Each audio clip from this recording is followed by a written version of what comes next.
Merci Seigneur pour ce temps de communion avec toi d'abord, premièrement, et avec les frères et sœurs, pour communion fraternelle aussi, Seigneur.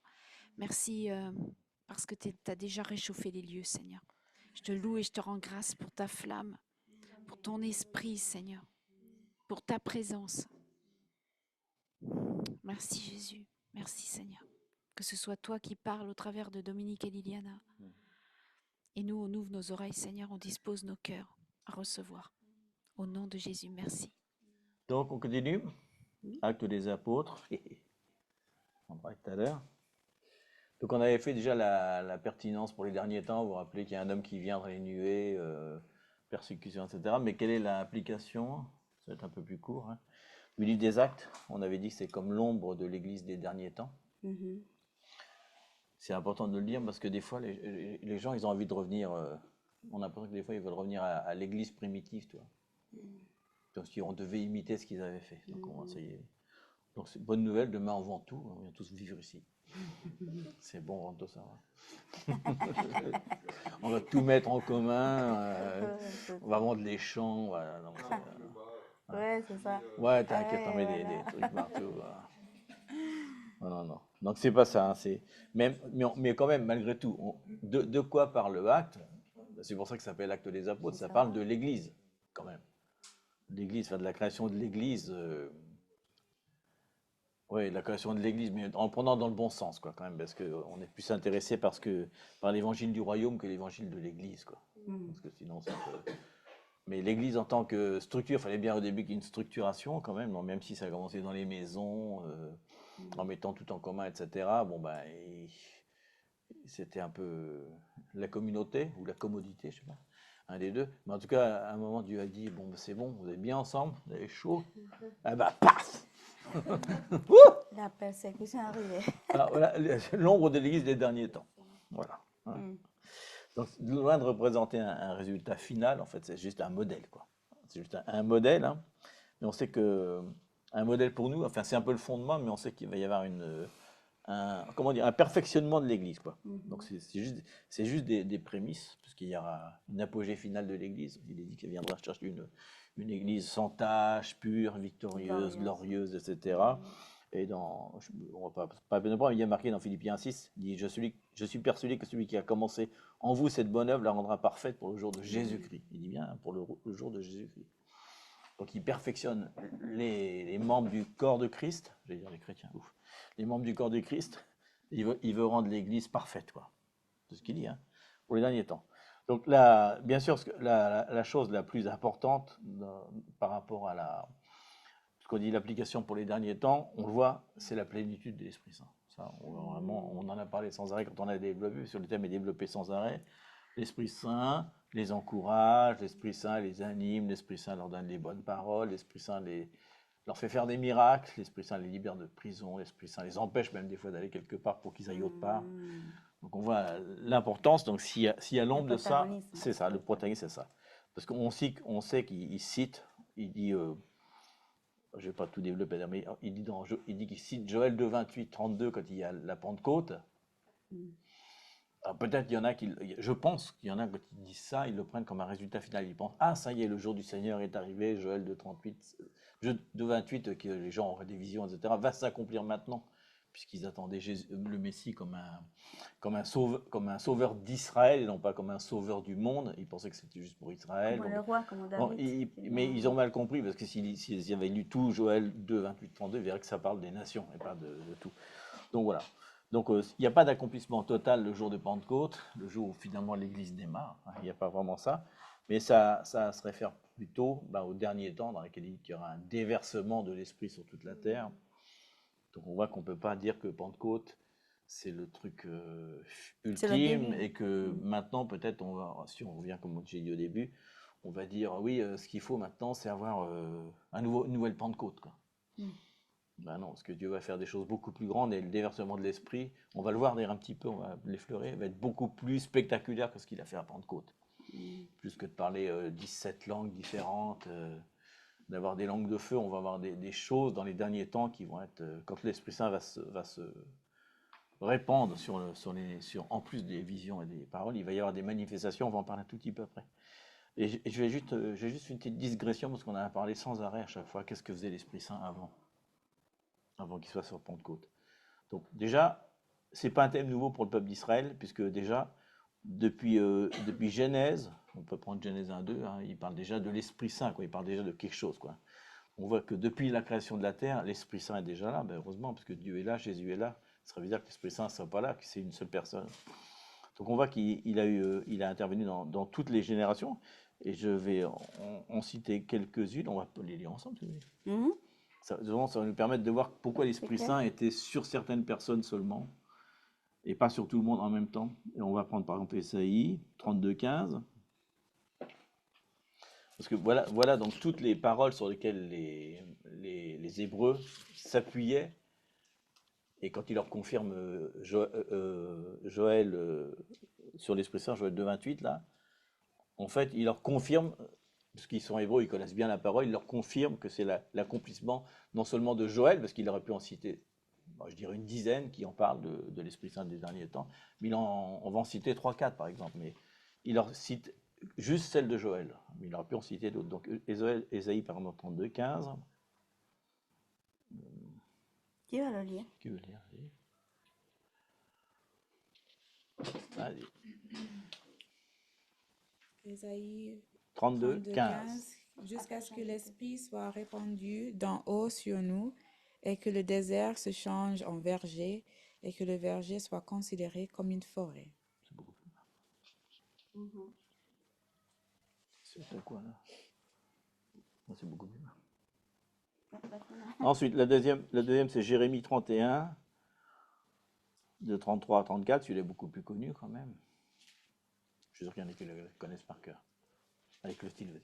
Jérémie 31. Jérémie 31. Non, je disais, je suis sûr qu'il y en a. 31, 34, 33, 34. hein.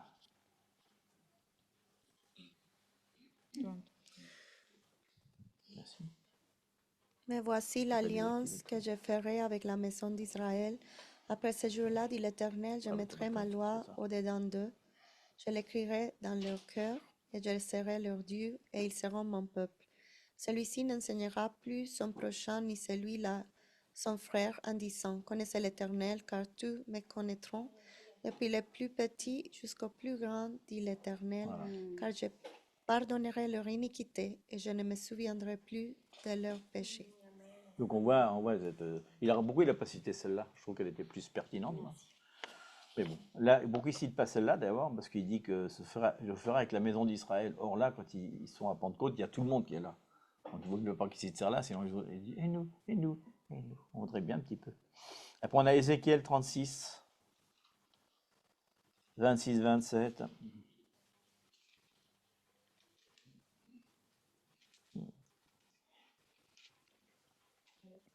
Alex. Oui. 36 quoi? 26, 27. Je vous donnerai un cœur nouveau Oui. et je mettrai en vous un esprit nouveau. J'ôterai de votre corps les cœurs de pierre et je vous donnerai un cœur de chair. Je mettrai mon esprit en vous. Je ferai en sorte que vous suiviez mes ordonnances et que vous observiez et pratiquiez mes lois. C'est fort, hein, parce que quand il dit ça, il dit j'ôterai de vous le cœur de pierre, parce que il parle beaucoup, sans arrêt on parle. Il dit Israël, son cœur s'est endurci. Et le mot endurci, enfin, tout cas dans cette circonstance-là, parce qu'il y en a deux, des mots endurcis, c'est le mot avoir une couche de pierre qui recouvre quelque chose comme du calcaire. Quoi. Donc il leur rappelle, votre cœur s'est endurci, donc il dit je quitterai votre cœur de pierre, etc. Mais on voit qu'il dit, je mettrai mon esprit en vous et je ferai en sorte, c'est-à-dire que c'est grâce à l'esprit qu'il va mettre en eux qu'ils vont enfin pouvoir pratiquer ces lois et observer ces ordonnances. Avant, ils ne pouvaient pas. C'est fort, hein. Et ensuite, on a lire celui-là, c'est un peu vite, Ézéchiel 39, 29, il dit « Et je ne leur cacherai plus ma face, car je reprendrai mon esprit sur la maison d'Israël. » Seigneur éternel. Et enfin, Zacharie 12, 10, c'est qu'un exemple, parce qu'il y en a une vingtaine, hein, mais ça confirme.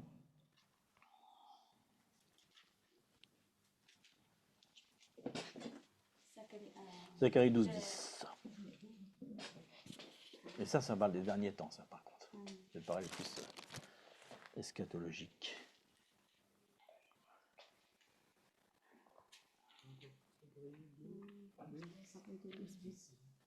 Mhm.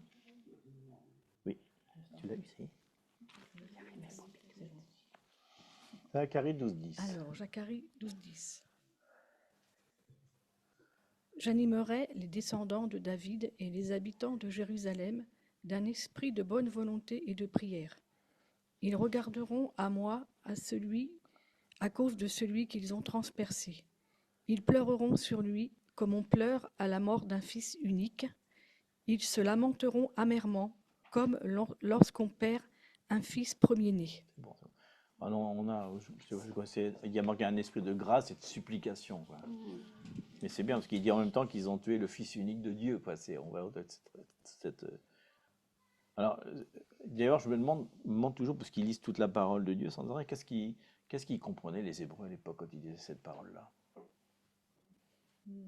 Qu'est-ce qu'ils comprenaient? Je n'arrive pas à comprendre. Quand tu vois marquer ça, je reprendrai sur Israël un esprit de grâce, ils tourneront le regard vers ceux qu'ils ont percés. Ça me paraît évident, non? J'ai du mal à comprendre qu'ils ne puissent pas comprendre le sens. Je ne sais pas quelle est leur interprétation, franchement, j'ai du mal. Mais bon, donc on voit qu'il y a quand même très peu de gens qui sont remplis par l'Esprit Saint. On voit pourquoi? Parce que depuis Sinaï, Dieu avait juste accordé son esprit à certaines personnes. Hein. Donc on voit que les prophètes, bien sûr, hein, mais il n'y a pas que. Hein, les juges aussi prophétisent. Les rois prophétisent. Et il y a même un moment quand ils veulent conduire, quand ils veulent conduire le temple, apparemment il y a un certain Belzalel qui est rempli de l'Esprit Saint et qui a donc les plans pour construire le temple. Quoi. C'est fou. Mais même quelqu'un du peuple, à un moment, reçoit ça parce qu'il y en a besoin. Quoi. Donc en fait, on a l'impression que c'est juste qu'ils cherchent comme des collaborateurs, quoi, puis ils les habilitent à des moments précis. Il y a une parole à donner, il y a une décision de justice à prendre, il y a une décision de guerre à prendre sur un roi, par exemple, ou il y a besoin d'un constructeur, donc ils prennent un maître d'œuvre.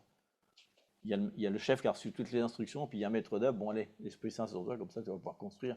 Il ne peut pas être toujours avec lui, quoi. Donc mais c'est très précis, quoi. C'est vraiment, il a besoin d'une fonction particulière, c'est très très différent. Hein. Et alors, on va voir justement, on va voir ce que dit Moïse par rapport à ça. J'aime beaucoup cette parole. C'est dans Nombre 11, 26 à 29.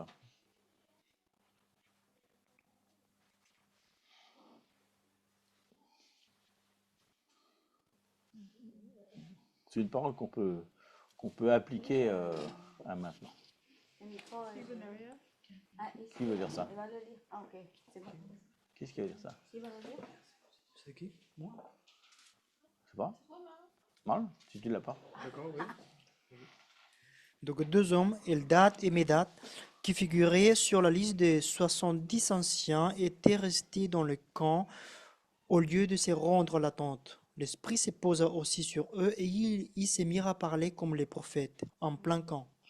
Un jeune homme courut avertir Moïse. Eldad et Médad sont en train de prophétiser dans le camp, lui dit-il. Je suis fils de Nun, qui était serviteur de Moïse depuis la jeunesse, s'écria, Moïse, mon maître, fais-les cesser. Moïse lui répondit, es-tu jaloux pour moi? Si seulement le Seigneur répandait son esprit sur tous les Israélites pour qu'ils deviennent tous des prophètes. Alors Moïse et les 70 anciens d'Israël regagnèrent le camp. D'accord. Alors, donc vous avez vu, il y a deux personnes qui s'appellent Eldad et Médad. C'est vraiment, on dirait c'est pas une chanson. Et en fait, c'est marrant parce qu'il s'appelle Eldad, ça veut dire l'amour, et Médad, celui qui aime, quoi, un truc comme ça. Ils ont des noms assez particuliers quand même. Hein. Et ils sont pas contents. Josué, le fameux Josué, hein, il dit non, c'est pas possible, ils sont pas de notre équipe. Qu'est-ce que c'est que ce truc? J'imagine. Vous ne pouvez pas penser à un truc qui se passe en ce moment dans l'église? Et il y a Eldad et Médad, et puis sans arrêt, non, lui, il peut pas, lui, il n'a pas l'Esprit Saint, etc. Non, c'est... J'ai arrêté de bouger.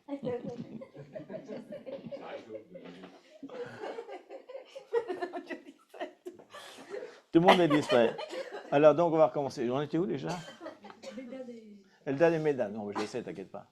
Non, mais il y a vraiment une allégorie quand même à des choses qui se sont passées au début quand il y a eu l'église qui a commencé avec les dons charismatiques, etc., il y a eu quand même beaucoup d'Eldad et Médad dans l'Église. Ils disaient non, vous ne pouvez pas, vous n'avez pas fait 10 ans de théologie, non, pas ça, non, l'Esprit Saint est libre, il est dans le camp, d'un seul coup, il n'est plus dans le tabernacle. Waouh!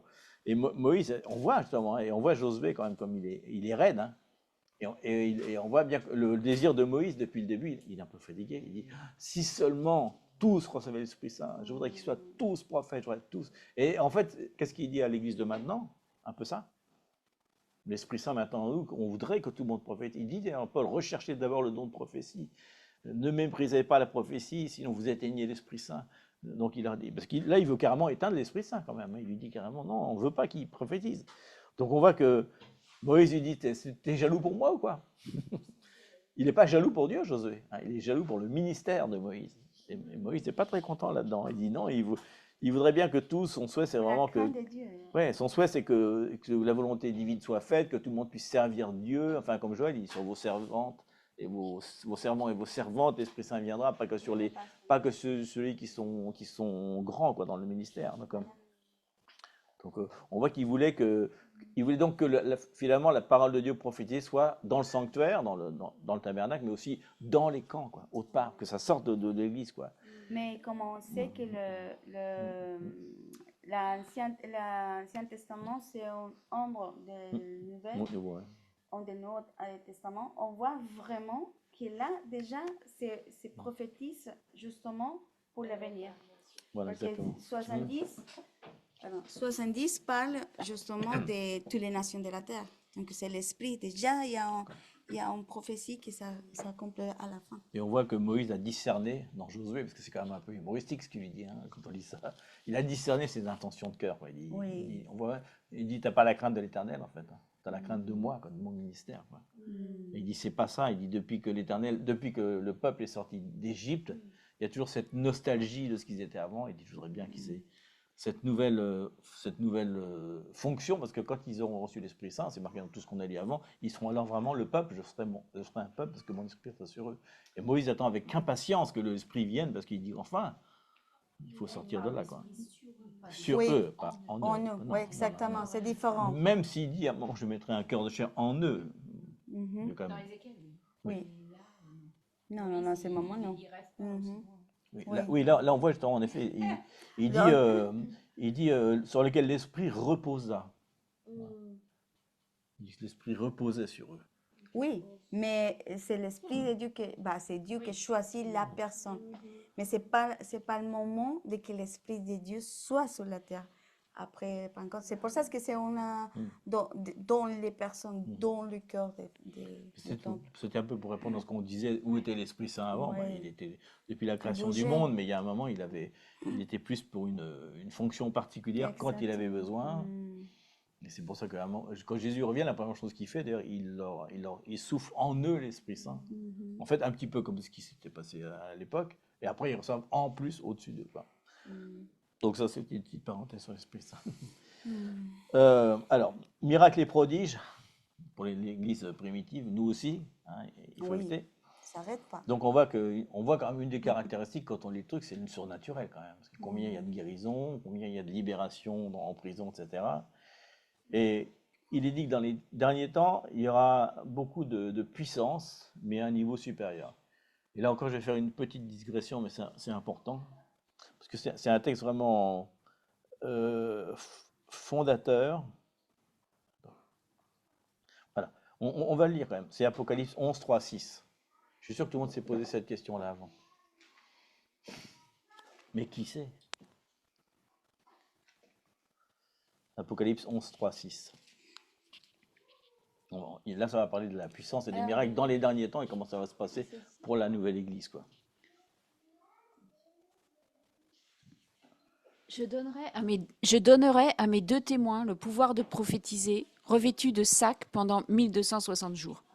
Ce sont les 2 oliviers et les 2 chandeliers qui se tiennent devant le Seigneur de la terre. C'est tout? Non, après 3, 6. Si quelqu'un veut leur faire du mal, du feu sort de leur bouche et dévore leurs ennemis. Et si quelqu'un veut leur faire du mal, il faut qu'ils soient tués de cette manière. Ils ont le pouvoir de fermer le ciel, afin qu'il ne tombe point de pluie pendant les jours de leur prophétie, Et ils ont le pouvoir de changer les eaux en sang et de frapper la terre de toute espèce de plaie chaque fois qu'ils le voudront. Vous vous rappelez ces fameux témoins? Hein, vous vous rappelez tous des témoins. Alors, C'est la réponse. est-ce que vous avez une idée de qui sont ces témoins quand même? Il y a tellement d'hypothèses là-dessus. C'est assez facile quand même. Hein. Il suffit. Hein. Il y a deux. Moïse et Élie. Élie. Alors pourquoi est-ce qu'on dit ça? Des idées pourquoi on dit ça? Déjà, ils étaient à la transfiguration. Donc c'est important ça aussi. Enlevé. Oui. Le Oui, corps mais- de Moïse, mais il Moïse- va Oui. Oui. Ouais. Voilà, déjà, De la- ouais, on voit déjà Moïse dans Exode 7 qu'il a le pouvoir de changer l'eau en sang. Mhm. Moïse. Et l'autre, Élie, avait le pouvoir de détruire les hommes en faisant tomber le feu du ciel. Donc il parle quand même de ces deux manifestations-là quand même. Hein. Donc déjà, ils sont à la transfiguration. Ensuite, ils attendent le retour d'Élie. C'est important. Il y a juste un problème, c'est qu'après, ils vont mourir, les deux témoins. Ce qui n'est pas possible dans la tradition, parce qu'il faut que ce soit quelqu'un de vivant pour qu'il puisse mourir. On ne peut pas avoir une seconde mort. La seconde mort, elle est beaucoup plus tard. Donc ça exclut Moïse. Ça exclurait Moïse, parce que Moïse est déjà mort. Mais ils sont Ah pas si, le corps trouvés. de... Non, Oui, ils mais le sont corps... pas trouvés. Mais il est mort. Oui.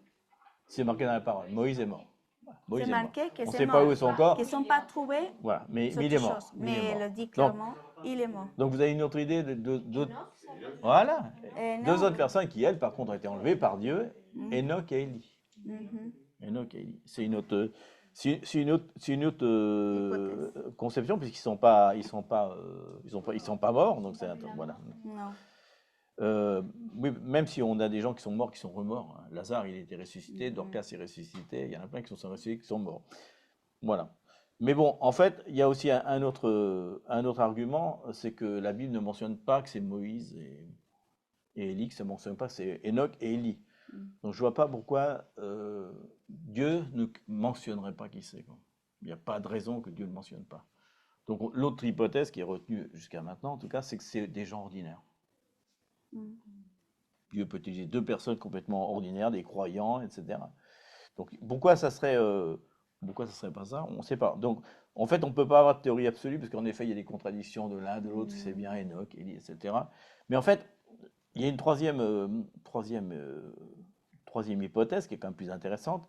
Qu'est-ce qu'il dit au début? Ce sont les deux oliviers, les deux chandeliers qui se tiennent devant le Seigneur de la terre. Il faut se rappeler que je le développerai beaucoup plus dans la maison du Père, mais Jean est extrêmement symbolique. Il connaît la parole par cœur, il connaît même des choses que nous, on ne connaît pas, parce qu'il a lu, par exemple, le Testament de Job, qui est un livre plus ou moins apocryphe, parce qu'il est mentionné au moins 100 fois dans la Bible, mais il n'a pas été retenu dans le canon, mais il est très, très connu à cette époque. Il a lu le Testament de Job, ça s'appelle. Il a lu le livre d'Enoch, bien sûr. Il a peut-être lu le livre de Gad aussi, donc il a des références qui vont très très loin. C'est toujours important de voir qu'il donne des choses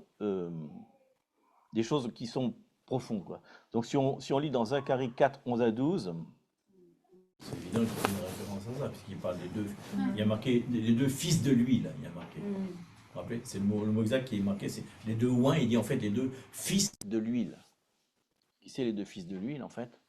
Ben, c'est le peuple gentil, le peuple Israël, celui qui va être réuni à la fin, l'olivier, les branches, etc.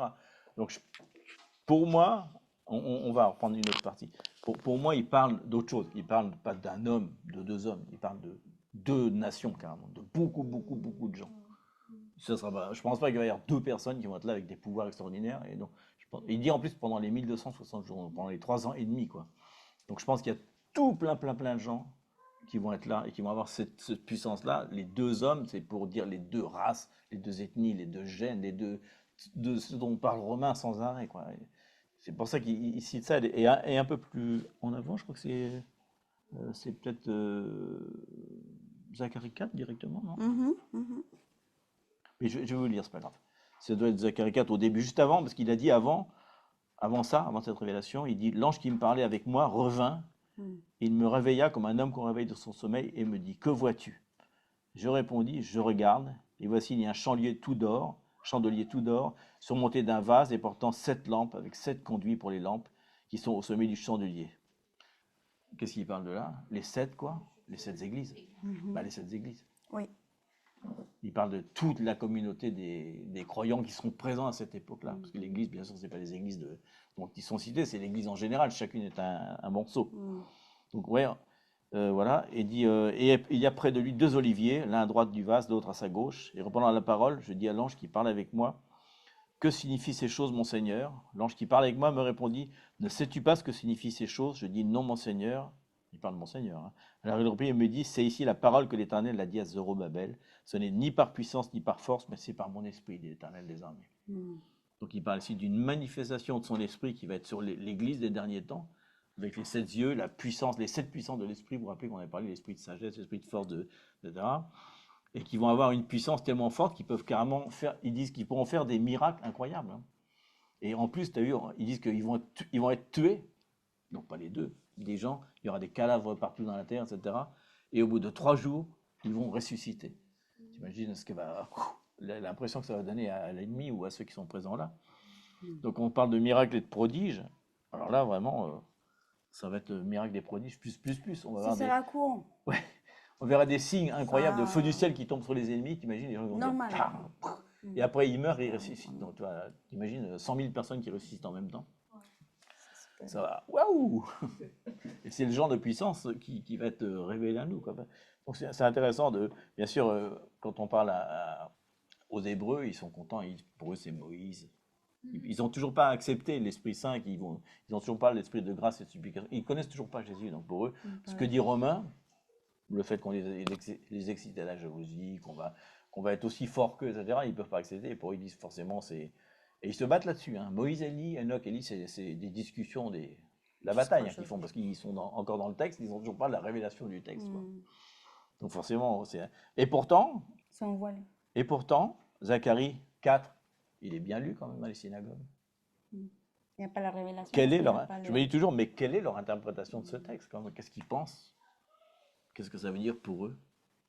C'est bizarre.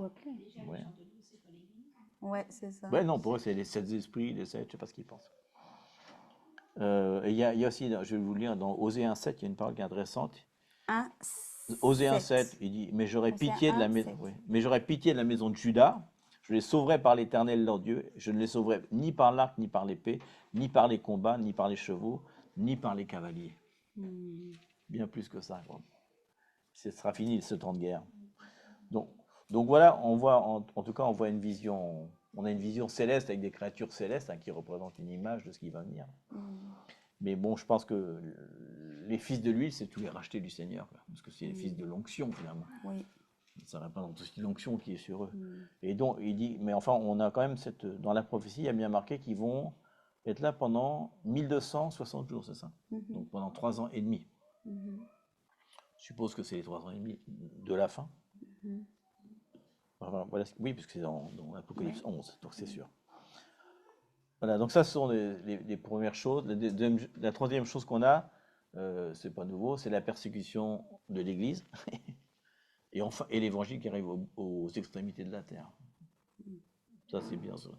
Ça a commencé, donc on le dit dans l'Église primitive, bien sûr, ça n'a pas été accompli, ils n'ont pas été aussi loin que ça. Ils ont été quand même très loin, quand même. Ils n'ont pas été non plus en Afrique, enfin, pas tout de suite en tout cas.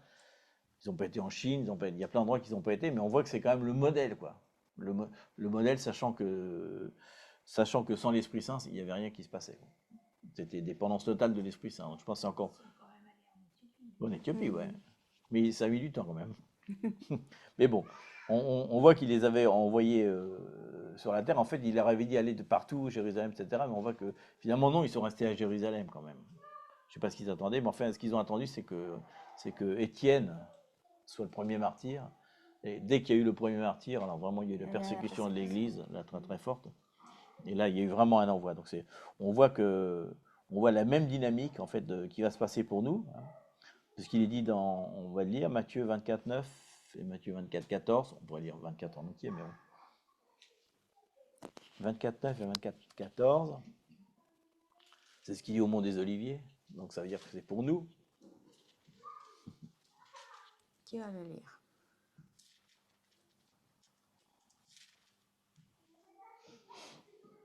24,9 et 24,14. 24:9. Alors, on vous livrera au tourment, et on le vous fera mourir, et vous serez haïs de toutes les nations à cause de mon nom. Et 14. Cette bonne nouvelle du royaume sera prêchée dans le monde entier pour servir du témoignage à toutes les nations. Alors viendra la fin. Voilà. Je crois qu'il lui dit la même chose. Ce sera exactement la même chose qui va se passer. Donc là, vraiment, on va être encore plus envoyé dans le monde entier, quoi. Plus il y a de points de persécution, plus ça envoie dans le monde entier. Et donc on a la même séquence que l'Église primitive. Il dit que les persécutions, hein, c'est aussi dans... On a la guerre que fait Satan contre les croyants, c'est aussi dans Apocalypse 12, Apocalypse 13, etc. Hein, à nouveau, puisque même dans Apocalypse 12 et 13, on voit qu'il y a à nouveau la persécution, parce que là on parle de la persécution avant le millénaire, mais il y a une autre persécution après, et ça termine dans Apocalypse 14, 6, pardon, on en avait parlé une fois. Il dit, je vis un autre ange qui volait par le milieu du ciel, il avait un évangile éternel pour l'annoncer aux habitants de la terre. Il dit que dans les derniers temps, même les anges vont venir nous aider à prêcher l'évangile. À toute nation, toute tribu, toute langue et tout peuple. Donc, il va y avoir de nouveau une vague de persécution extrêmement forte. Hein. 14,6, ouais. Donc, il va y avoir une nouvelle vague de persécution. Donc, on a toujours ce pattern, église primitive, nous maintenant, et même encore dans le retour avant le retour, avant le millénaire, il y aura encore vraiment les derniers temps, parce qu'il dit qu'après, ça sera les derniers temps, donc les temps de Daniel. Donc, il va y avoir une nouvelle persécution pendant les 3 ans et demi qui va de nouveau envoyer. Donc finalement, on voit que l'évangile sera prêché à toutes les nations de la terre au millénaire. Donc il y a encore beaucoup de temps, quoi. Il dit pas qu'il faut prêcher à tout le monde et que là seulement viendra les temps de la fin. Non. Il y aura déjà une première persécution, une première vague de prédication et il y aura une seconde après, quoi, la deuxième persécution. On voit comment c'est des vagues, en fait. Oui, c'est fort parce qu'on voit dans la parole qu'il y a des cycles, de persécution. Des persécutions, mais de plus en plus, c'est plus fort. Dans chaque, on peut dire, dans chaque génération. C'est fort. Dans le temps des apôtres et tout, évidemment, c'est très fort. Et aujourd'hui, on voit ça et on dit, oui, quand même. Mais ce n'est pas la même chose qu'aujourd'hui. Et avec les millénaires, c'est pire parce que, en fait, tout le monde spirituel se sera vraiment ouvert. Donc, je pense que aussi sera fort. Pour nous, on sera donc encore glorieux. Et je pense pour les hommes de la terre, ça sera fort aussi. Donc on voit que vraiment, il y a des vagues, c'est un entraînement de chaque génération. Juste avant que Dieu revienne, il y a de nouveau Satan se lève une dernière fois. Et en dernière fois encore. Une fois, donc on voit qu'il y a tout le temps des vagues fortes. Mais toujours, l'Esprit de Dieu sera là. Mais alors, sachant que la persécution ne veut pas forcément dire la mort, etc., mais parce qu'il y a des persécutions qui sont en ce moment, qui passeraient presque inaperçues. Oui, c'est ça. Par exemple, vous avez vu hier, il y a eu un témoignage où il y a une centaine de jeunes qui ont fait un flash mob, vous avez vu, à la sortie ils avaient fait une formation dans une mairie, un truc comme ça. Ils ont fait un flash mob, ils étaient contents, les jeunes, ils ont fait une chorégraphie dans la rue sur Oh Happy Day. Donc ils ont été condamnés parce qu'il y a le nom de Jésus qui est prononcé dedans. Le maire a été condamné, l'école a été condamnée. C'était il y a 2 jours, c'était dans le Finistère, peut-être dans le Finistère, un truc comme ça, vous retrouvez, mais ils ont dit... Oui. Et ils ont dit, mais attends, le maire a dit, mais c'est du gospel, c'est même plus, c'est le truc commun. Quel jour glorieux, mais à la fin, when Jesus comes... Alors c'était terrible. Ils ont dit, on n'a pas droit. Imaginez-vous que ça serait Mohamed, c'est programmé, vous diriez quoi. Donc on voit une persécution quand même. Ça, c'est une forme de persécution. C'est opidé quand même, c'est pas non plus... Et en plus, c'est des personnes séculaires. Mais ils ont dit, on n'a pas le droit de chanter de chants le mot de Jésus parce que c'est une association laïque. Non, c'est pas un ministère, c'est... Non. Ah oui, c'est en Bretagne, je crois. C'est en Bretagne. Mais vous le regardez sur Internet. C'était hier, donc c'était... Voilà ce genre de persécution petite. Des petits trucs comme ça, des petits feux qui disent attention maintenant, ne donnez plus de nom de Jésus parce que sinon ça va être un problème, quoi.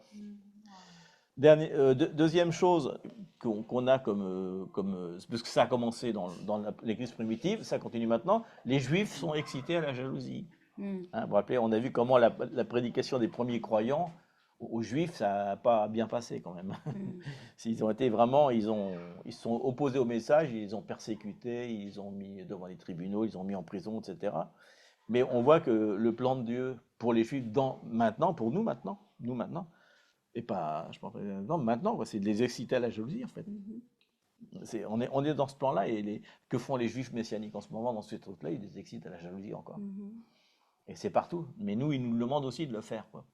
Ils demandent de leur parler, de l'exciter à la jalousie, quoi. Quand ils vont voir la prédication des gentils qui connaissent Dieu presque mieux qu'eux, etc., en ce moment, on voit quand même qu'il y a beaucoup d'excitation. Hein.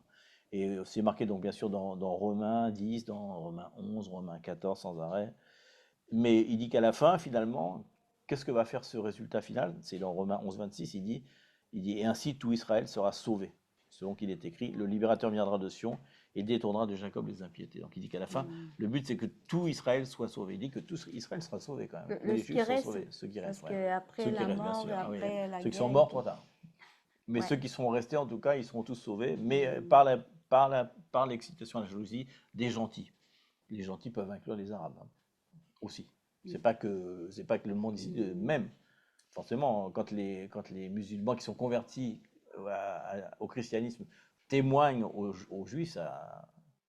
Déjà, eux se préparent. C'est plus facile parce que Ismaël, Isaac, ils ont plus la culture, le langage, mais ils sont aussi excités à la jalousie. C'est ce qui va se passer dans les derniers temps. Il y a beaucoup de. Ils vont être jaloux de ce qu'ils ont, de la puissance qu'ils ont, de la révélation, de la connaissance, etc. Donc ça, c'est fort aussi. Donc ça, c'est un des trucs. Et bien sûr, c'est le dernier, peut-être bien. Oui. Dernière chose qui va se passer, comme à cette époque-là, les martyrs. Les martyrs. On va rappeler que ça veut dire témoin. C'est pas forcément qu'ils vont mourir tous, mais en tout cas, il va y avoir des martyrs. On voit que le premier martyr, c'est Stéphane. Et d'ailleurs, Stéphane, quand il meurt, c'est fort parce qu'il meurt, mais en plus, c'est un des rares où on a ce témoignage. Il voit les cieux ouverts, carrément, t'imagines. Donc le premier martyr a une révélation de. Après, je ne sais pas s'ils ont ça, mais il y a beaucoup de trucs miraculeux quand même. Mais Stéphane, c'est particulièrement impressionnant quand même. Après, on l'a vu la dernière fois, il y a Jacques, frère de Jean, on va appeler, qui est tué par Hérode. Étienne. Tu dis Stéphane? Stéphane. Esteban, Étienne. Étienne. C'est pas Stéphane, c'est Étienne. Étienne, la chanson. Ça n'a rien à voir. Mais on voit aussi Hérode Antipas, enfin Hérode le grand, l'autre, qui va tuer le frère de Jean, Jacques. Hein. Et on voit que presque, je dirais tous, presque tous les disciples ou les apôtres de Jésus sont morts de façon. Sauf Jean, oui, parce qu'ils ont essayé de l'empoisonner, ils ont essayé de le noyer, ils ont tout essayé à chaque fois. Dans l'huile bouillante, ils ont fait boire du poison, ça ne faisait rien. Petite indigestion de poison, mais bon, ça, pas trop. C'est pas trop terrible, ouais. Petite gastroentérite, 3 kilos de poison.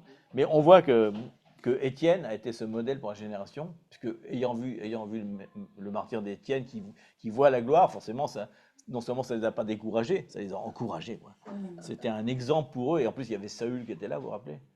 Donc c'est intéressant de voir que Saül était présent, et il a vu la gloire de Dieu, mais ça n'a pas été. On voit que c'était pas suffisant, quoi. Il n'y a pas eu la révélation, etc. Et on pourrait dire la même chose, parce qu'en fait, quand Jésus reçoit le baptême de l'Esprit Saint, avant d'être dans le désert, Satan, il est sur terre. Satan est témoin de ce truc-là.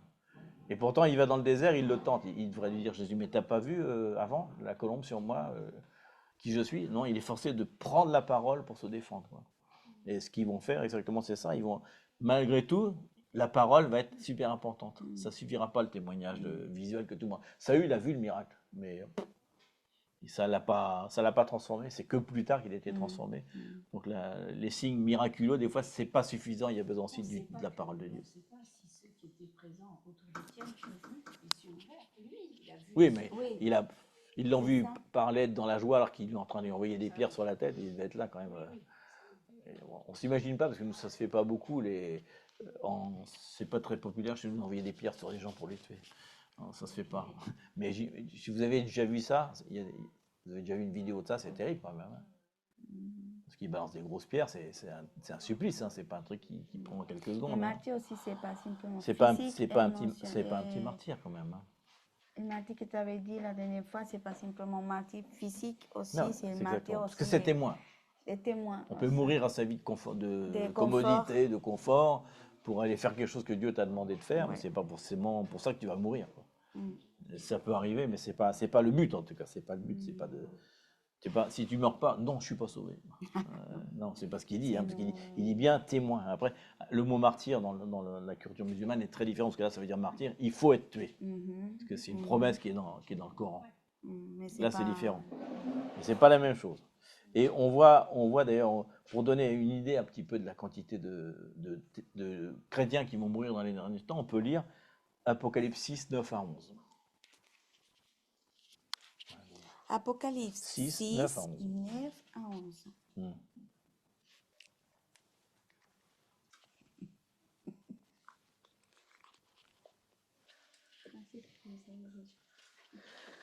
Alors, Quand il ouvrit le 5e sceau, je vis sous l'autel les âmes de ceux qui avaient été immolés à cause de la parole de Dieu et à cause du témoignage qu'ils avaient rendu.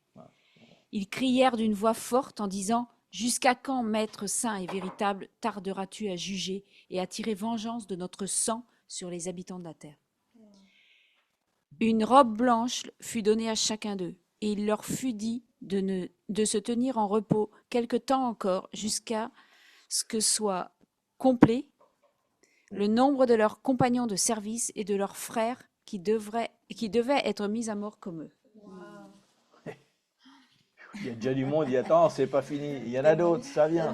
Encore un peu de temps. Hein. Ah non, c'est pas Tranquille. encore. C'était l'enceinte. Ouais, l'ensemble, quand même.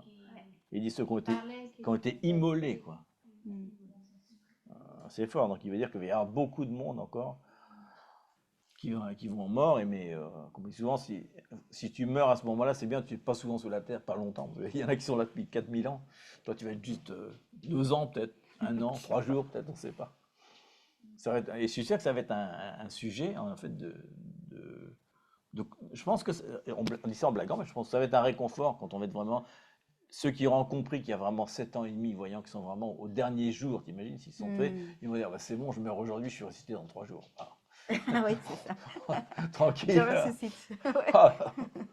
C'est facile. Okay. Non, mais ça va être un On sujet. se voit toujours. Un sujet non, mais en plus, il y a ça. Plus, on a dit tout à l'heure, il y a une puissance aussi qui fait qu'il y a beaucoup de gens qui vont mourir, mais qui vont aussi ressusciter. Ouais. Donc il y a un mélange de choses qui vont se passer, quoi. Mais quoi qu'il en soit, il y a une victoire, quoi. Mais voilà, l'Église primitive, c'est déjà le témoignage des martyrs, etc. Et l'autre application, c'est Paul. Ah oui. Déjà parce que c'est quand même une illustration vivante de ce que l'Église va vivre dans les temps de la fin, eschatologique, comme on dit souvent. Hein. On voit qu'il est vraiment, qu'est-ce qu'il est, Paul, sans arrêt, il est vraiment un messager, quoi. En plus, c'est celui qui s'est opposé à l'Église et celui qui va être le plus persécuté. Il va avoir le plus de révélations, c'est fou. Hein. Le plus de compréhension le plus martyr, le plus, mais qui va être fidèle jusqu'à la fin. C'est celui sur lesquels on se base, quoi, carrément. Donc on voit que ça va être partie des messagers qui vont guider l'Église des derniers temps vers la maturité spirituelle, etc. Et donc on voit aujourd'hui, si on le voit aujourd'hui, c'est ces personnes dans ces moments de la guerre, même de la guerre, je parle contre l'Église, tout ce qui vient persécuter contre l'Église, il y a une révélation de Jésus qui s'apparaît. Même dans le peuple, je ne dis pas parce qu'après on va sortir, qui sont contre contre Jésus, contre le peuple qui croit en lui. Donc après, évidemment, et Jésus vient en révélation exactement comme Paul, de la même façon. Et donc, il y a aussi, je pense qu'il y aura aussi des Ananias qui vont venir justement pour libérer et faire entrer, c'est sa grâce du Seigneur, pour entrer libérer à tous ces gens qui aujourd'hui qui persécutent vraiment l'Église. Il vient la révélation de Jésus. Oui, c'est pour ça que Paul a un niveau symbolique. Il dit qu'il est le plus juif des juifs, puisque lui il est formé par son maître, etc. Il persécute les autres juifs, quoi. Oui. On voit ça dans des églises où il parle de Satan, d'ailleurs. La synagogue de Satan, il parle un peu de ça, d'ailleurs. Mais on voit que ça préfigure un peu Israël des derniers temps. Israël va être aveuglé, etc. Comme ça, un jour, Dieu va tirer cette nation en lui-même à travers ça. Une révélation. Ils vont reconnaître eux-mêmes la personne de Jésus, comme ils étaient à Damas, quoi. Ils vont tomber de leur cheval, quoi. À un moment, ils vont être aveuglés pendant un certain temps. Hein. Ils vont être quand même attirés, mais aveuglés pendant un certain temps. Ils le sont en ce moment, je pense. C'est le moment d'aveuglement. Mais bientôt va venir Jésus qui va se révéler à eux, parce que finalement, est-ce qu'on peut dire la même chose? Jésus, est-ce qu'il leur dit pas la même chose? Pourquoi vous m'avez crucifié? Pourquoi m'avez-vous persécuté? Qu'est-ce que tu as après moi? En fait, c'est ce qu'il va leur dire quand il y aura cet esprit de grâce et de supplication. Il va leur dire, pourquoi m'avez-vous persécuté? Ils vont dire, ah mince, on a percé cette personne. Et il dit que d'un seul coup, ils vont tous se convertir. Donc on va, finalement, Paul, c'est aussi l'image d'Israël qui se convertit. C'est une image symbolique dans le... De tout ce qui vient Voilà. contre les croyants, quoi. Voilà. Et donc on voit que va s'accomplir donc cette bénédiction qu'avait fait à Israël, donc il a fait à Paul pour toutes les nations, qui dit, je bénirai ceux qui te béniront, je maudirai ceux qui te maudiront, et toutes les familles de la terre seront bénies en toi. Donc c'est l'image, c'est aussi une image dans les derniers temps. Paul, c'est vraiment, Pierre, c'est l'image de l'Église, un peu l'image des gentils, mais Paul, c'est l'image du peuple juif qui se convertit. C'est-à-dire, le acte des apôtres commence par beaucoup de choses de Pierre, et après beaucoup de choses de Paul. Pierre en premier, l'Église est sauvée en premier, Paul est sauvé en deuxième, mais on voit qu'à chaque fois, ils font les mêmes miracles, le même boiteux, le même aveugle, ils sont tous les deux en prison, tous les deux libérés de la même façon. Luc veut vraiment faire une allégorie à ça. Il y a deux peuples, ils ont travaillé ensemble, l'Église en premier, et ensuite la révélation de Paul. Et quant à la totalité, finalement, on a toute la révélation complète, quoi. Donc voilà les 4 ou 5 applications pour l'Église d'aujourd'hui. L'Esprit Saint, les miracles, la persécution, les martyrs et l'image de Paul. Il y a beaucoup de Paul qui vont se lever dans les derniers temps. Beaucoup de gens vont avoir la révélation complète de la parole, ils vont avoir des choses plus précises. Ils vont pouvoir, déjà, on le voit. Oui, ils vont pouvoir guider comme ça le peuple vers la connaissance. C'est important parce que quand on va arriver la vraie persécution de l'Antéchrist, etc., là, il va falloir vraiment être enseigné, parce que sinon on n'aura pas beaucoup de discernement. L'application intemporelle, j'aime bien. L'application intemporelle, il y en a plusieurs. Moi, celle qui m'a marqué, c'est que Dieu peut faire des choses extraordinaires avec des gens ordinaires. C'est tous les actes des apôtres, c'est ça. Il a pris des pécheurs, des gens qui collectaient les impôts, des gens qui étaient des marginaux, des prostituées, tout ce qu'on peut imaginer. Il a pris des gens comme ça, et il les a utilisés pour bouleverser le monde entier. Où est-ce qu'on serait aujourd'hui s'il n'y avait pas eu péché, un collecteur d'impôts, des gens complètement anonymes, etc. Et aujourd'hui, on est là en train de partager la parole de Dieu en France, alors qu'ils étaient à Jérusalem. C'est quand même un truc vraiment extraordinaire. Ce que tu disais tout à l'heure, Anna, acte des apôtres maintenant. On a l'impression de vivre ça. Et c'est ce qu'on doit vivre en plus, parce que c'est toutes les recommandations à l'Église. Donc c'est pas seulement un récit qu'on regarde avec nostalgie.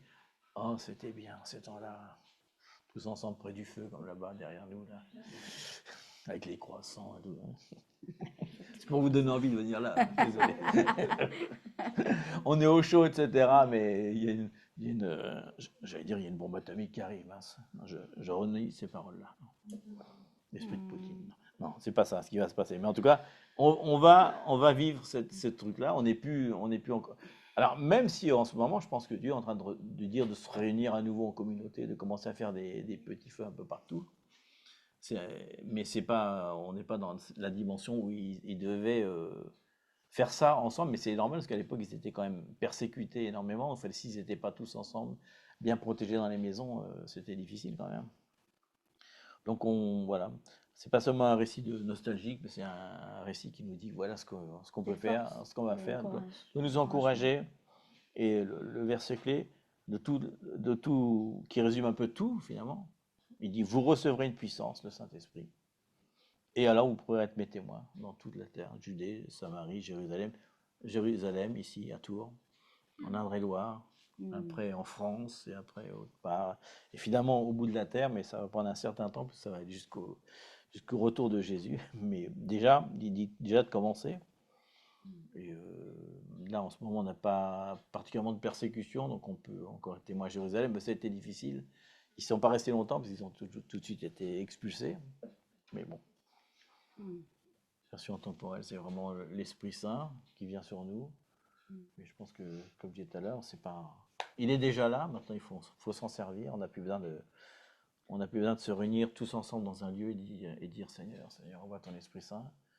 Si il va dire, mais il est déjà là. Il est déjà l'Esprit Saint. Vous en faites quoi de la puissance de l'Esprit Saint? Dieu Ou alors, remplit-nous que c'est difficile. ou alors comme disait quelqu'un, je suis surpris de voir les gens qui disent Dieu me parle plus et voir que leur Bible est fermée. Mais non, Dieu parle. On a déjà tout. Il n'y a plus rien il n'y a plus de révélation particulière à recevoir. Il y a si, enfin, il y a beaucoup de révélations à recevoir, mais l'origine est déjà là. On a déjà la puissance. Il n'y a plus qu'à se motiver, à se mettre en marche. Et je pense que c'est le temps de bouger. D'affirmer ce que Dieu nous parle, parce que je pense que en France particulièrement, on a beaucoup de domaines à agir. C'est pour ça qu'on a, vous avez vu, dans les vidéos, on a reçu de prier un peu pour le monde musulman en France, de prier pour la jeunesse, parce qu'en ce moment, il y a quand même des gros soucis. Tous les jours, de prier aussi pour l'Église, pour qu'elle se réveille un petit peu. Pour les familles aussi. Pour les familles, ouais, pour tout, en fait. Toutes les générations. Parce que c'est un temps, l'Esprit Saint est là. C'est un temps de mouvement, vraiment d'une génération de Josué et Caleb, vraiment, qui s'élève, qui se prépare. Et là, ça m'a marqué cette semaine, quand je commence à lire encore Josué. Le Seigneur avait dit, prépare pendant 3 jours. Et ça me rappelle un petit peu ce qu'on va faire d'Esther. Les 3 jours, en fait. Mais c'est préparé pour rentrer, mais avec la force, parce qu'on est né dans la puissance de l'Esprit de Dieu, de faire confiance à lui, de faire confiance à l'Esprit de Dieu qui nous parle. La parole, comme dit Domi, elle est là, elle est là. Dieu nous parle à travers de la parole. Je ne sais pas, est-ce que des fois on attend, on voit, oh ma fille, non, mais c'est simple. Tu parles et la parole fait quelque chose qui vraiment rentre profond et nous transforme. Mais si on ne lit pas, on attend des voyants, des choses comme ça, donc on peut dévier. Et c'est important, on parle souvent de ça, mais de plus en plus ça sera pire. C'est pour ça que quand la parole se nous révèle, parce que l'Esprit de Dieu est là. Et l'Esprit de Dieu même va nous enseigner. Il y aura des moments qu'on ne pourra parler personne. Comment on va faire? Le pasteur est là, le leader est là, elle n'est pas là. Donc on fait quoi? Donc on meurt? Non. L'Esprit de Dieu est là. Et c'est la promesse de Jésus qui a dit jusqu'à la fin. Ça veut dire qu'il va rester tous les jours, tous les jours, tous les jours. Donc si on vient à la parole, même l'Esprit de Dieu va nous dire à droite, à gauche, à travers de la parole. Et la révélation, c'est pour ça qu'on va dévoiler. Peut-être c'est difficile au début, si on n'a pas l'habitude, évidemment, c'est difficile parce qu'on ne comprend pas, parce qu'il y a plein d'excuses qu'on peut donner devant Dieu. Mais si on laisse conduire par l'Esprit de Dieu, évidemment, tous ensemble, on va parler la même chose. Pourquoi? Parce qu'il nous parle. Par exemple, nous, parce que Dieu nous avait dit, bon, il faut vraiment appuyer, de regarder ensemble pour nous encourager, de lire la parole ensemble. Parce qu'on a commencé la maison du pain intégral, c'est justement ça, que qu'on lise ensemble la parole, qu'on voit notre plan, parce que le plan, c'est pour nous, c'est pas pour personne, c'est pour cette génération. C'est sûr, certain que Jésus, on va le voir. Donc, si on se prépare, mais pas de « oh, les choses mauvaises vont arriver », non, au contraire, c'est la joie. Donc, c'est un moment de joie, c'est un moment de foi, de dire « waouh ». Vraiment, je ne sais pas combien de générations attendaient ces jours-là, ce sont en tout cas, mais c'est à nous de vivre, c'est à nous de voir vraiment les choses puissantes, et c'est une grâce, c'est vraiment une bénédiction. Donc c'est là qu'on doit rentrer plus profond dans la parole. Il y a des choses qu'on commence à lire, donc c'est pas, j'entendais quelqu'un dire, non, il faut séparer parce que les gens sont mauvais maintenant, qu'est-ce qu'on fait, il a peur bien. Non, on a la puissance de Jésus, il y a la puissance du Saint-Esprit, parce qu'il a dit que ce sera plus fort. Donc on va avoir plus de miracles, plus de signes, plus de révélations de Jésus, parce que Jésus vient se séparer d'une façon miraculeuse devant des gens. On va exercer la foi. Comment on dit? On est plus fort de la foi. On va prier, déjà on vit ça, qu'on prie pour la multiplication du pain, on prie pour la multiplication de l'essence, parce qu'on l'a vu. C'est un exercice de laisser l'Esprit de Dieu agir. On parle les choses et l'Esprit de Dieu parle, parce que c'est ce qu'il dit, la parole. C'est comment dire, dans ces moments, la parole parle de plein de choses, comme on avait parlé des prophéties dans la maison de pain. Il y a des prophéties qu'on voit que déjà s'accomplissent. Il y a des autres qui manquent. Donc, c'est de faire agir ces paroles-là. Oui. Qui le dit, ah ouais, on va prier pour les morts et les morts sont ressuscités. Mais c'est que derrière, évidemment, la foi.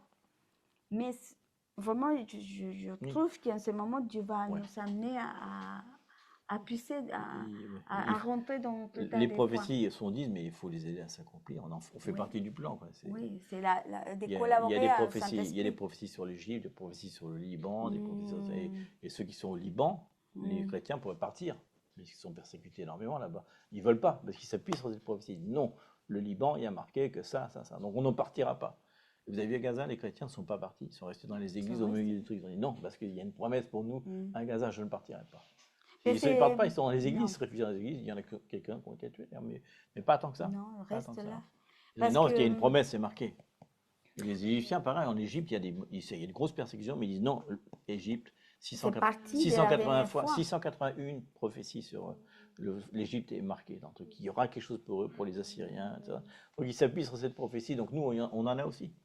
Mais si on ne prie pas dessus, il y a une prophétie pour la France aussi. Pour la France et pour l'Espagne, il y a un mouvement aussi pour l'Allemagne. Et il y a un mouvement. Donc il faut s'y préparer. C'est pour ça, c'est de préparer pas de le sens de la peur, au contraire de la joie, de la paix, de l'espérance, que l'Esprit de Dieu sera avec nous, parce que c'est une promesse. On voit l'histoire. C'est pour ça que je dis, Seigneur, quand on commence à lire la parole, on revient des passages que peut-être des fois on le lit, ça fait longtemps et on revient. Il y a quelque chose de nouveau qui se révèle. Il y a des choses fortes qui viennent. Et on voit aussi comment, dans l'histoire d'Exode, si on voit en ce moment, se prépare. C'est comme si les peuples d'Égypte, les Israélites se préparent parce que Dieu a donné une promesse. Tu veux sortir mon peuple d'Égypte. Si on voit dans l'histoire, c'est en ce moment. C'est en ce moment dans l'histoire. C'est pour ça qu'on ne peut pas lire la parole comme « Ah oui, c'est l'histoire d'avant ». Non, c'est en nous aussi. Donc, on voit aussi le moment que Dieu a endurci le cœur des pharaons. On voit comment les nations, les gouvernements, les présidents sont endurcis. Mais pourquoi? Parce que Dieu va se manifester d'une façon puissante. Et on voit dans la parole que même malgré toutes les persécutions, malgré tout ce qu'il y a eu, toujours Dieu gardait son peuple. Ça, c'est les promesses. C'est ça ce qu'on doit s'appuyer parce que Dieu est vrai. Et ses paroles, c'est vraiment véritable. Donc, on vous encourage. C'est pour ça qu'on a fait vraiment un panorama de tout. Vous voulez faire les 4 évangiles, puis on dit qu'il faut faire acte aussi. Et il y a aussi parce que ça... C'est la base, vraiment, le socle sur lequel on peut s'appuyer. Et c'est puissant parce qu'on voit Exode, on voit Apocalypse, et c'est comment les rassemblements de là. Et si on voit Acte, c'est la même chose. Donc, on voit Acte, c'est l'accomplissement, mais tout ce qui parle, l'Apocalypse, les révélations, c'est pour nous. Donc, c'est puissant. Vraiment, on est dans une génération... En fait, c'est l'accomplissement de Genèse, carrément. Exact. Donc, oui, c'est de préparer, mais avec joie. Il manifestait l'Esprit de Dieu. Laisse-le vraiment, commence à prier pour les choses. Je sais qu'il y a, en ce moment, c'est pas facile de tout. Il y a plein de choses qui pourraient arriver. C'est-à-dire qu'on a une puissance, mais on n'a pas forcément la position. Parce qu'il dit qu'on doit être positionné dans les lieux célestes avec Christ. Et on doit attacher. Il le dit, maman, on te rappelle, il disait la paix soit avec vous, que la grâce soit avec vous, mais il dit que ceux que vous pardonnerez leurs péchés seront pardonnés, les autres seront attachés. Donc il y a une puissance extrêmement forte de positionnement quand on est positionné. Les déclarations qu'on fait sur le monde invisible sont extrêmement efficaces. Mais il faut pour ça se saisir de cette position d'autorité. C'est ça, justement, d'utiliser ces armes que Dieu nous a données. Et la parole, c'est tellement fort. Et Dieu nous a donné, Jésus a donné les stratégies. Quand Jésus est venu tenter dans le désert, c'est exactement ça. La stratégie, c'est quoi? La parole. Ça me fait penser au témoignage qu'on a eu d'Isaac, qui racontait qu'il était en train de prêcher dans une église et il y a quelqu'un qui est rentré de la rue Ah oui. et qui a couru vers lui pour le. Pour le tuer. Il était complètement possédé, c'était un mec qui était. Et il était vraiment surpris, il n'y a pas de service d'ordre, il savait quoi faire. Il est venu à la tête, il a dit stop au nom de Jésus. Et personne n'est resté comme ça au milieu de la ligne. Congelé, littéralement congelé. Mais il n'y a pas longtemps, il l'a filmé en plus. Et Jusqu'à donc, il a dit 20 je continue mon sermon. 20 minutes. Et pendant 20 minutes, il a terminé son sermon. Il est resté comme ça. Et après, il est sorti de sa chair et puis il a posé les mains et le mec était était guéri. Mais il dit j'étais tellement surpris, je ne savais pas quoi faire. J'ai dit stop au nom de Jésus. Je n'ai pas trouvé mieux. Mais ça là, les gens étaient. Il est resté comme ça au milieu de l'allée. Il ne bougeait plus. Les gens étaient là. Et il a continué son sermon. Alors tout le monde était un peu inquiet. Il dit mais qu'est-ce qu'on fait? Il dit c'est une autorité que. D'un coup, l'autorité est venue sur moi et j'ai pris mon autorité. Et après, il a pensé à ça. Parce que c'est ça, tu vas l'autorité, changer elle ça. est là, Ouais. mais on ne s'est pas servi de là. Oui, on a d'autres témoignages qui sont filmés d'ailleurs. Tu te rappelles de. Oui, mais ce que je dis, de gens qui on c'était parle, c'est un film, on l'a peut-être passé ce film-là avec vous, où il y avait quelqu'un qui cassait tout dans une église, il détruisait avec une hache, tout, etc. Et ça faisait 3 jours qu'ils essayaient de le maîtriser, c'était impossible. Et puis, je ne sais plus comment s'appelle ce pasteur qui revenait de voyage, il était très fatigué, 3 jours de décalage horaire, et il ne voulait pas venir. Il a fini par craquer, il dit mais il faut venir parce qu'il a détruit quand même toute l'église. Hein, Et il est arrivé, il a dit au nom de Jésus, stop. Et le gars, il est tombé. Ils avaient prié, le mec a déclaré la parole, fait de la liberté. Rien. Il a dit non, je prends l'autorité au nom de Jésus, stop, et maintenant tu ranges l'église. Et le mec, il a rangé toute l'église qu'il avait. Et c'est tout. Il est rentré se coucher. Il dit j'en ai marre, il est rentré se coucher. Il dit il faut prendre l'autorité, c'est pas de faire des prières, des incantations, des trucs. Non. Il dit vous avez juste pas pris votre autorité. Quoi. C'est comme il disait Paul, je connais, Jésus, je connais, mais toi. C'est qui? C'est exactement ça. Il dit vous n'avez pas pris l'autorité, vous n'avez pas pris votre autorité. Quoi. Mais c'est le nom de Jésus qui va faire tout, mais on doit s'accrocher à lui, parce que sinon... C'est pas une formule magique. Non. Ça marcherait pas. Mais du moins, il faut connaître, quoi. C'est un truc. Oui, c'est ça. Donc, il faut faire confiance. C'est pour ça que l'intimité, en ce moment, c'est très fort. C'est important. L'autorité vient de l'intimité, bien sûr. Exactement.